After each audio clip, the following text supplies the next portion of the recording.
कहानी है रामपुर गांव की, जहां के मर्द महिलाओं को हमेशा नीचा दिखाने की कोशिश में रहते। अरे अभी तक खाना नहीं आया क्या? मुझे एक और शादी करने की जरूरत है। नहीं जी नहीं, ऐसा मत करना, वरना मैं कहाँ जाऊंगी। खाना लेकर मैं अभी आई जी। गांव की पंचायत में भी फैसले हमेशा औरतों के खिलाफ ही रहते। मैं जो फैसला सुनाता हूँ वो भगवान की आज्ञा होती है। इस लड़के ने अपने मन से शादी करके अच्छा नहीं किया।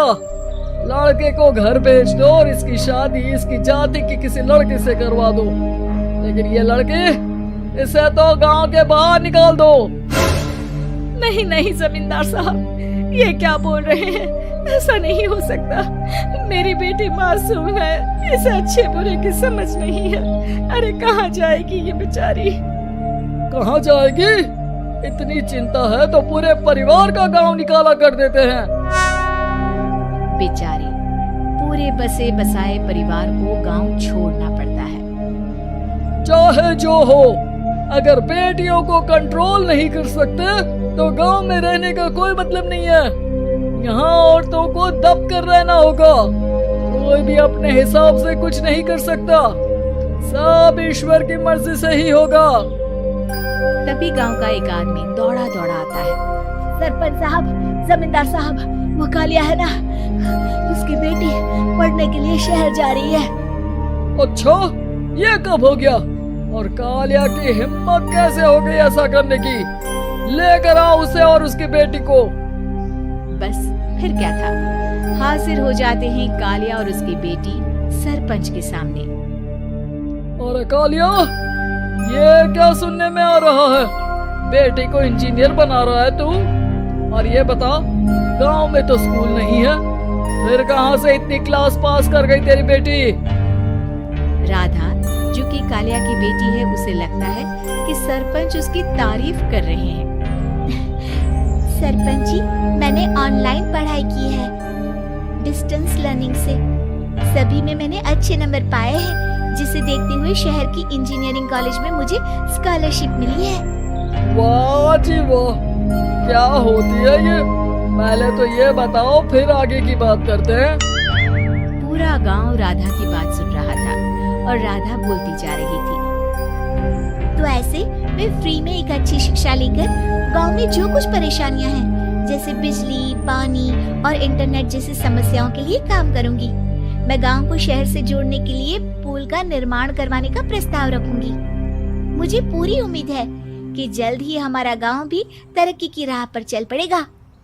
राधा की बात सुनकर सारे गांव वाले ताली बजाने लगते हैं। सरपंच को समझ नहीं आता कि वो क्या करे। चुप रह नादान लड़की, गांव के खिलाफ जाने के लिए तुझे गांव से बेदखल कर दिया जाएगा, वो भी पूरे परिवार के साथ। और हाँ, अगर ठीक से गांव में रहना चाहती है तो ये पढ़ाई लिखाई छोड़ दे। हम तेरे लिए गांव का कोई होनहार लड़का देखेंगे। तभी गांव का एक आदमी बोल पड़ता है। अरे नहीं नहीं सरपंच जी, राधा बिटिया जो बता रही है, अगर वैसा हो जाए तो हम लोगों को पैसा कमाने के लिए बाहर नहीं जाना पड़ेगा। हाँ जी, और ना ही कोसों दूर पानी के लिए भटकना पड़ेगा। हमारे बच्चे भी अच्छी पढ़ाई कर सकेंगे और आगे बढ़ेंगे, ना कि हमारी तरह खेती करते बैठेंगे। क्यों गांव वालों, राधा बिटिया का साथ देना चाहिए ना। सरपंच देखता है कि गांव राधा के साथ है तो वो चुप हो जाता है। वो घर आकर अपने सलाहकार से बात करता है, जो बहुत ही चालाक किस्म का इंसान होता है। अरे सरपंच साहब, आपको बहुत ही होशियारी से काम लेना पड़ेगा। एक बार गांव तरक्की कर गया, यहाँ के बालक पढ़ लिए तो कोई ना पूछेगा आपको। और फिर ये जो बेटा और बेटी है ना आपके, इनको भी आम लोगों की तरह ही जीवन जीना होगा। हाँ, लेकिन करे तो क्या करे? वो ना अब मुझ पर छोड़ दीजिए, बस मैं जैसा बोलूं करते जाइए। अगले रोज सुबह जब गांव वाले सोकर उठते हैं तो राधा के घर के बाहर और साथ ही वो लोग जिन्होंने राधा का सपोर्ट किया था, उनके घर के आगे लाल रंग से कल आऊंगी लिखा होता है।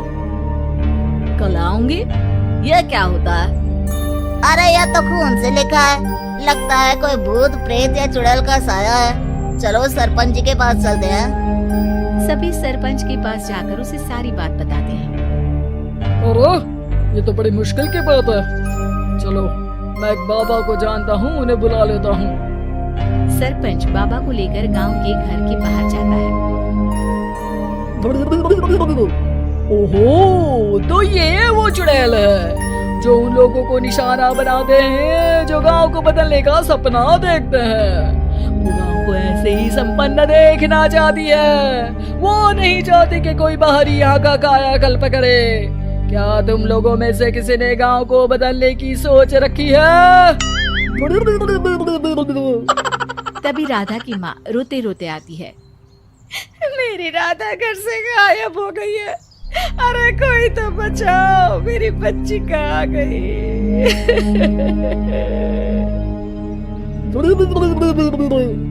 ले गई वो चुड़ैल, तेरी बच्ची को ले गई। अब वो उसे श्रापित करके छोड़ेगी, उस पर चुड़ैल का साया हो जाएगा। तभी बुरी सी हालत में राधा भी वहाँ आ जाती है। उसके बाल चुड़ैल की तरफ फैले होते हैं और कपड़ों में खून लगा होता है। सभी राधा को देखकर डर जाते हैं। माँ, पता नहीं मुझे कौन उठा कर ले गया था। अरे दूर हो जा चुड़ैल, अब हम लोग इस गांव में नहीं रुकेंगे। अरे कैसे बातें कर रहे हैं आप? कल तो आप मेरे भरोसे गांव का हुलिया बदलने, अपने बच्चों को पढ़ाने और तरक्की उन्नति की बात कर रहे थे, तो आज क्या हो गया आपको? ये फिर तुम लोगों को बहकाएगी। ये चुड़ैल गांव में आ चुकी है, ऐसे ही ये तुम्हारे घर के बच्चों को भी ले जाएगी। गांव वाले राधा को गांव से बाहर निकाल देते हैं। उसके माँ बाप रोते रहते हैं, लेकिन गांव वाले नहीं मानते। मैं भी अपनी बहन के साथ गांव के बाहर रहूंगा, लेकिन वो पढ़ाई नहीं छोड़ेगी। वहीं सरपंच के घर पर सलाहकार कहता है। देखा, सांप भी मर गया और लाठी भी नहीं टूटी। लेकिन अगले ही दिन सरपंच के घर के बाहर भी वही शब्द लिखे होते हैं। और फिर सरपंच की बीवी कहती है, हमारी बेटी को किसी ने अगवा कर लिया है। तभी राधा का भाई वहाँ आ जाता है। अरे गांव वालों, मैंने सरपंच जी की बेटी को देखा था। वो चुड़ैल उसे उठाकर ले जा रही थी। अरे क्या मजाक कर रहे हो? नहीं नहीं सरपंच जी, आप नहीं जानते।